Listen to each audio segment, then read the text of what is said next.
Now, after last week's really engaging episode of Steins Gate Zero, I was really interested to see how this episode would function and if they would pull just as an interesting punch like last week did with the whole telephone game of where the song originated from. And coming into this episode, I have to say they did a really solid job coming off of such a strong episode and leading with a pretty close to equal episode in terms of quality. Now, this episode overall was just a whole lot of fun. It was actually kind of interesting seeing Kaguri in this almost like 10-year-old state in terms of her more or less adult body now, because once her memories come back, she recognized Mayuri, and Mayuri, being Mayuri, just was like, okay, she's my daughter in the future, sure, okay. Because it's such a Mayuri thing to do that even if she doesn't quite understand it, she'll just accept it and roll with it, because that's how nice of a person she is, and she gladly accepts being Kaguri's mommy. And I just overall enjoyed seeing how Kaguri was acting, because her memories came back, but things were a little weird as soon as she started interacting, because she felt like a 10-year-old again, which would make sense. I mean, she lost her at 10 years old, and then there's just so many years where we don't know what happened to her, so her getting her memories back, it would make sense as she starts acting like a kid again, especially towards Mayuri, despite her acting like an adult elsewhere. It was actually really interesting to see how they're interacting, and hell, even Daru cracked me up when he made that Yuri joke about Mayuri and actual Kaguri. That was the first time in Steins Gate Zero that I was like, okay, your creepy jokes,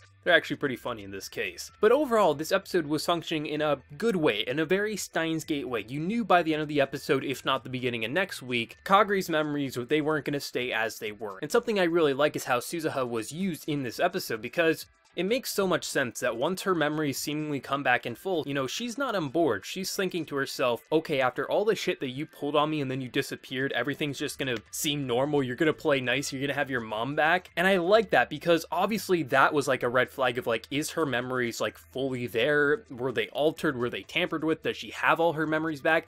But then to also have the little bit of jealousy, because, you know, she gets to have her future mom like she had her in the future, whereas she doesn't quite have her mother and father in the same vein. So I actually like the jealousy, but also the like, after everything you did to me, how could you act like this? And then the reveal, like, what are you talking about? You left me. And then I really liked that. I thought it was actually really well executed and detailed, and it gave Suzuha a really important part in this episode. Not to mention the overall comedy was pretty good. Like, you know, just having Shining Finger drive in an insane way and have Okabe just freaking out, that was just very humorous overall. But to have the episode end in such a brutal way, like seriously, this was such a brutal way to end the episode, especially seeing Okabe see where Kaguri was stored, all the writing on the wall, the torture of how many years was she truly there. It was insane to see what happened. So I like this a lot, because my only complaint with it is like early in the episode, you see a truck drive past Okabe and it has like Mozart, and I was like, okay, so obviously this van is going to trigger another set of memories, or maybe it's going to be like Rogue Agent, like something in Kaguri is going to get triggered if she hears this. And I kind of wish we didn't see that earlier in the episode, and it was just Kaguri walking to the party and then that drove by, because I was expecting it as soon as I saw the van the first time in the episode. I understand why they foreshadowed it, but personally I wish they didn't foreshadow it and they just punched the viewer with an unexpected drop of, oh yeah, now Kaguri might have her memories locked again, maybe she's a rogue agent. I think that would have landed a bit better, but it doesn't change the fact that her getting kind of locked away once again,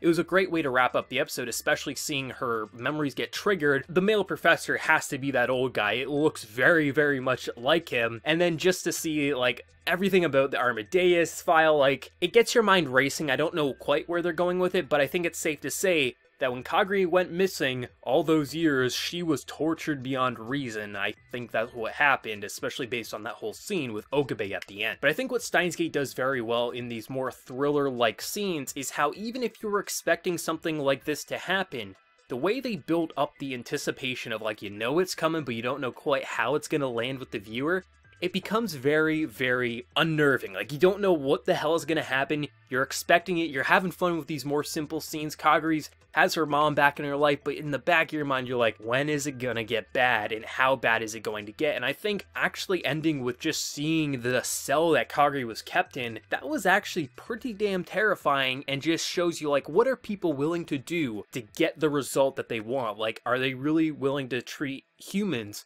like rats? And even then, we don't like treating rats as horrible as many products like to use them for. So that's going to be interesting to see where they're going to go. I think that's really the strong point in the episode, is how they played with Kaguri's memory, having her be an adult but also feel like a 10-year-old again. All the simple things building around it, how Suzuha was kind of reacting because as far as she knew, her memories were back and there was no apology. There was also the little bit of jealousy, but then to have the reveal that she's probably a sleeper agent, her memories have been altered past these years, what's totally going on, and to see Okabe see the cell that she was kept in, that's going to be interesting to see how next week's going to go down. The future professor, with it just really looked like the male professor in this timeline here. I forget his name, but it really did strike me like that. But I mean, he's been shady for a long time. Even though I like his character, he's always been shady, but maybe they'll pull a punch and it'll be a completely different character. But I'm interested to see where this is going to go. This was a really fun episode. I didn't enjoy it as much as last week, but it was very close in terms of quality. I really like what it managed to do. My only real complaint was I wish that they didn't preview that van with Mozart playing, and they just smacked the viewer in the face at the end of the episode when we weren't expecting it, because I was expecting it.